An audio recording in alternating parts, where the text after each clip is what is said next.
Здравейте хора, аз съм Радостина Неделчева и съм инструктор по пилатес. Днес ще направим една кратка тренировка, с която да се раздвижите, да се почувствате по-добре и да вработим цялото тяло. Нека да започваме. Заставаме по този начин на земята. Изправяме гърба, с едно главата ни ще докосне тавана и от тук прибираме навътре и бавно започваме да пускаме, стягаме корема, пускаме, спираме и от тук връщаме до изправено положение. И отново издишваме, изправяме, отново. В момента раздвижваме гръбнака и таза, вдигаме и отново издишваме, изправяме. От тук отново погълваме и пускаме на земята. Бавно стягаме корема и се полягваме. Наместваме се, издължаваме врата, да няма такова нещо, да е на земята хубаво. Слагаме кръста плътно на земята, залепен, корема прибран, не глъцнат, прибран, стегнат. От тук повдигаме двата крака, изнасяме ръцете напред и правим сточица. Тук чаще движения с ръцете, 5 тупкания вдишваме, 5 тупкания издишваме.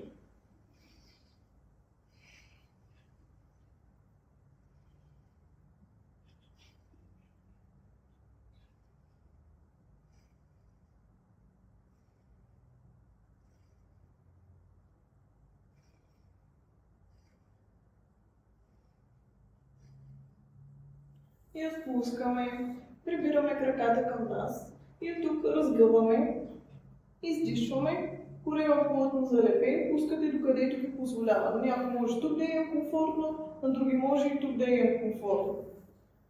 По вашето ниво. Дишваме, издишваме, дишваме, издишваме, дишваме, издишваме.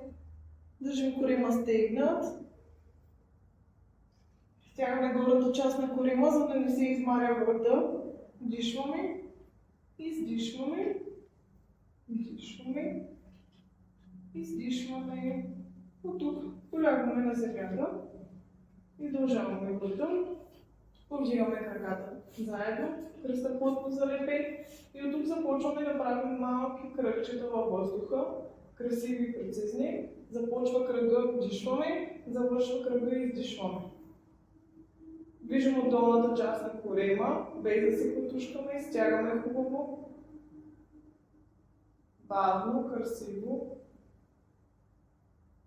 Изискващо е това упражнение, ако го правите правилно. Супер.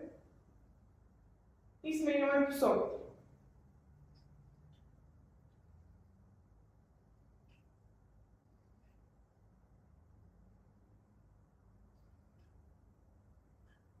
Още няколко. Ако не можете повече, спирате, не насилвате тялото, колкото ви позволява. И отпускаме. От тук се повдигаме и опъваме единия крак. И сменяме, издишаме, издишаме, издишаме, издишаме, издишаме. Дишваме през носа или вдишваме през носа и издишваме през устата. От тук вдигаме единия крак горе, който колкото може да разтегне и сменяме, издишваме, издишваме.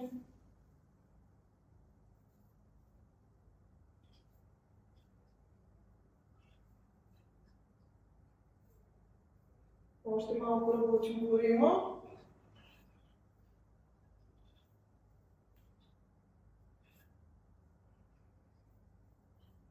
Средни. И отпускаме.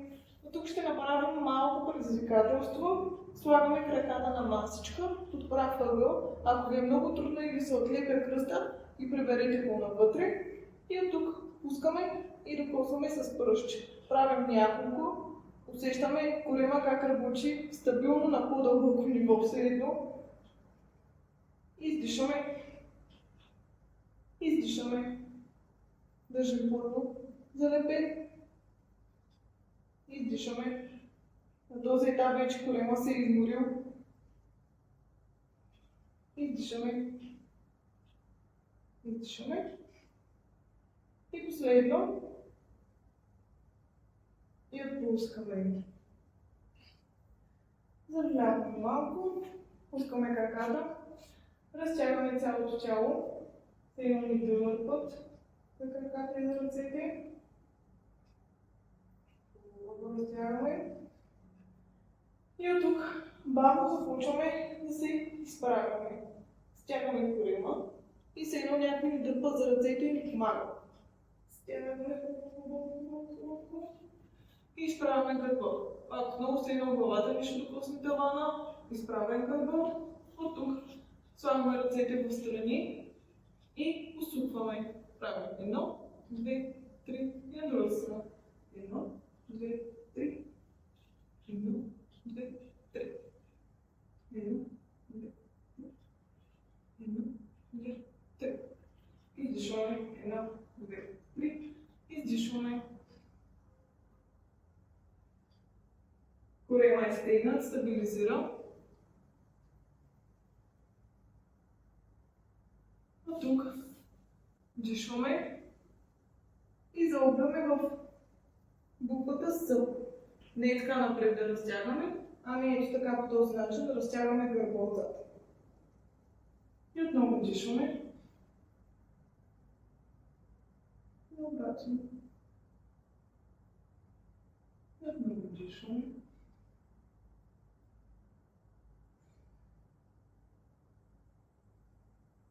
Още един път дишваме и издишваме.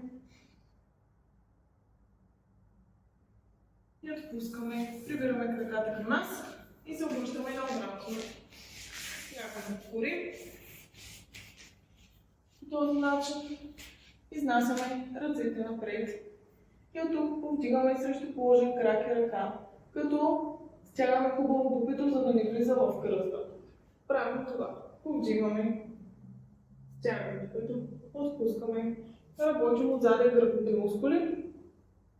Отново повдигаме и отпускаме. Повдигаме. Отпускаме. Повдигаме. Отпускаме. Повдигаме. Отпускаме. Отново. И последно. Стягаме хубаво докато от другата страна и отпускаме. От тук почваме да ритаме с ръченца и с ръце по този начин. Да едно се гмуркаме, отново стягаме дупето. Мърдаме, пупваме. Усещаме гърба как работи. Още малко дръжте и отпускаме. Слагаме ръцете на нивото на гърдите и разтягаме малко напред. Стягаме дупето, държим. Пременете далече от ушите и отпускаме. От тук се избутваме и преминаваме в детска поза. Залагаме гърба напред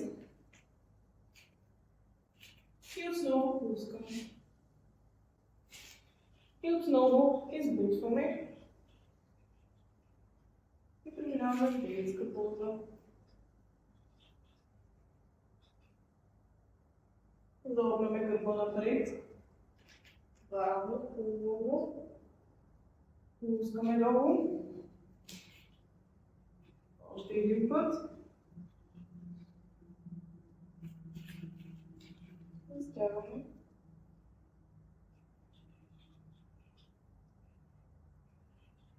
Повдигаме. И полягаме настрани. Слагаме краката по диагонал на постелката. Тялото е настрани. Стягаме корема. Рамената далече от ушите. Кръка е в шпиц. Леко завъртаме коляното нагоре и започваме с махове. Повдигаме и пускаме баба.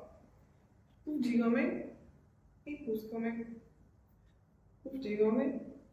Пускаме. Тук работим и таза, и дупето. Корема стегнат.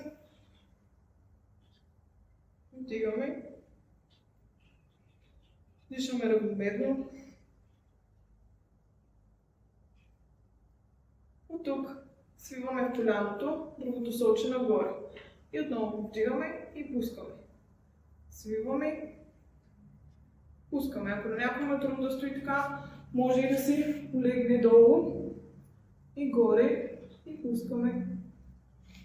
Аз предпочитам горе. И спираме.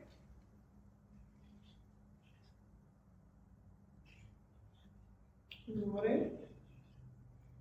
Последно. И стоп. Кръка е в шпиц. Започваме малки кръгове. Красиви. Дишваме. Издишваме. Красиви. Бавно. Стегнат корем. И сменяме посоката.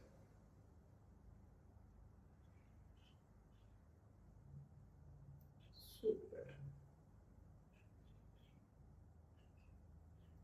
Отпускаме. Повдигаме се. Разтягваме малко.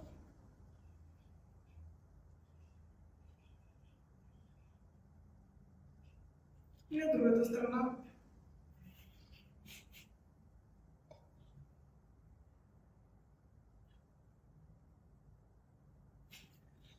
И полягаме наобратно. Отново по диагонал на постелката, раменете далеч от ушите, завъртаме леко коляното нагоре, кръка е в шпиц и повдигаме махове. Пускаме.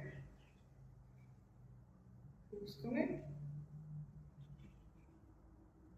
Пускаме. Супер. Държим корема стегнат.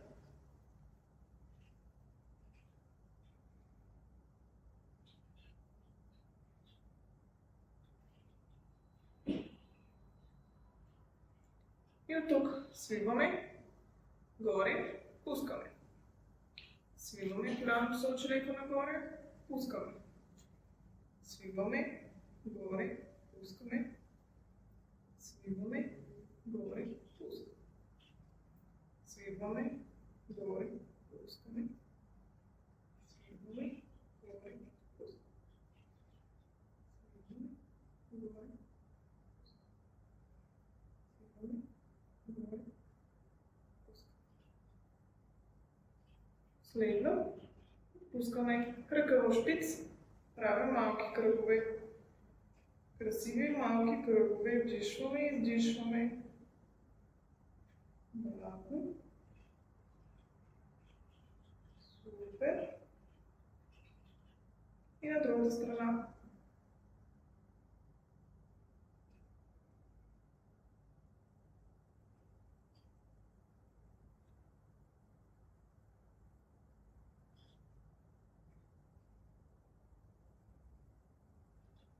Супер. Прибираме. Разтягваме.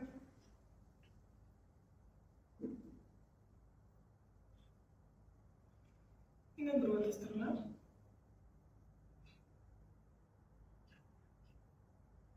Обръщаме се. Слагаме кръченицата. Пръстите на постелката. Повдигаме, натискаме. Който не може, може да свие леко краката. Натискаме хубаво, разтягаме и почваме да вървим към ръцете. Увисваме, отпускаме тялото. Може да се малко повече тук. Стягаме корема и бавно се раздуваме. Бавно. Дишаме. И издишваме. И сме готови за днес с тренировката. Надявам се да ви е харесала. Сигурна съм, че тялото ви ще се почувства по-добре след като я направите. Опитайте я и пишете коментари как се чувствате или ми пишете на лично съобщение в социалните мрежи. Много ще се радвам. Благодаря ви, че бяхте с мен. Пожелавам ви хубав ден!